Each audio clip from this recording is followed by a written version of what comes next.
Bonjour, c'est Paul de l'Espace Mendès France. Alors vous l'avez vu cette semaine, on se promène au cœur des forêts tropicales. Et ça ne vous aura pas échappé, mais ces écosystèmes hébergent une diversité incroyable en matière de faune et de flore.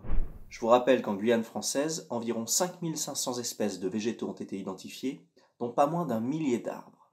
Pas facile de s'y retrouver pour un œil non exercé. Mais il n'est pas forcément nécessaire d'aller aussi loin pour avoir du mal à identifier une plante. Vous-même, en promenade, il vous est certainement déjà arrivé de vous demander quel était le nom de tel ou tel végétal. Je vous propose donc de découvrir une application qui vous permettra d'identifier des plantes par l'image. Il s'agit de PlanteNet. C'est un projet de recherche et de sciences participative qui a été développé en 2009 par 4 laboratoires. Et vous retrouverez toutes les informations dans la description. Mais en attendant, je vous propose de partir ensemble tester notre application en pleine nature. Je me trouve maintenant dans la vallée de l'Anguienne, à quelques kilomètres au sud-est d'Angoulême, en Charente. Et c'est un milieu bien particulier puisqu'on va retrouver en contrebas des plantes qui ont besoin de beaucoup d'humidité, avec leurs racines au niveau de l'eau.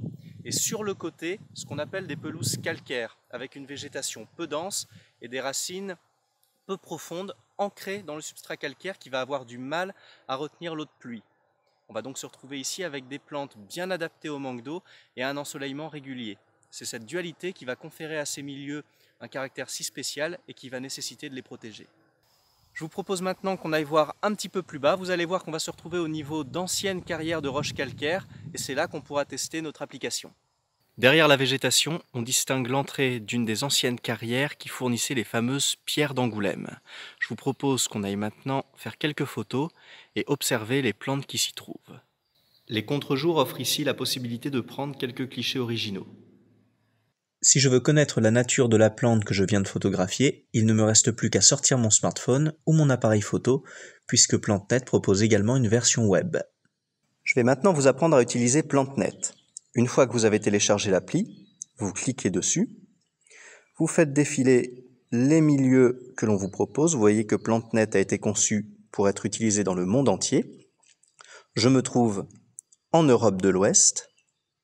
Cliquons maintenant sur l'appareil photo, je sélectionne ma caméra et je fais maintenant une mise au point sur la plante qui m'intéresse. Je prends ma photo et si mon cliché me convient, je valide. PlanteNet me propose alors d'identifier une feuille, une fleur, un fruit, ainsi de suite. Je vais donc cliquer sur feuille.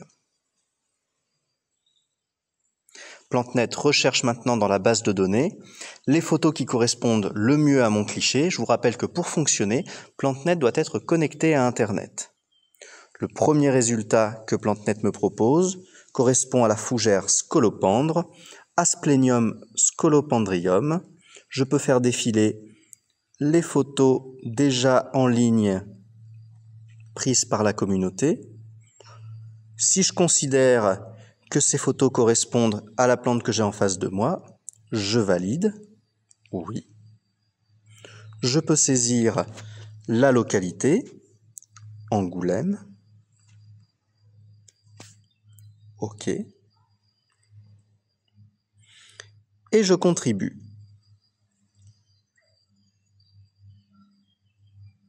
Pour contribuer, vous devez bien sûr avoir créé un compte.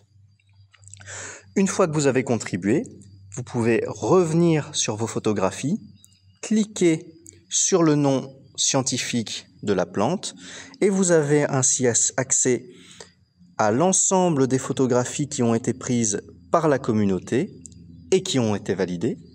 Vous pouvez observer les feuilles, les fruits, la plante dans son intégralité.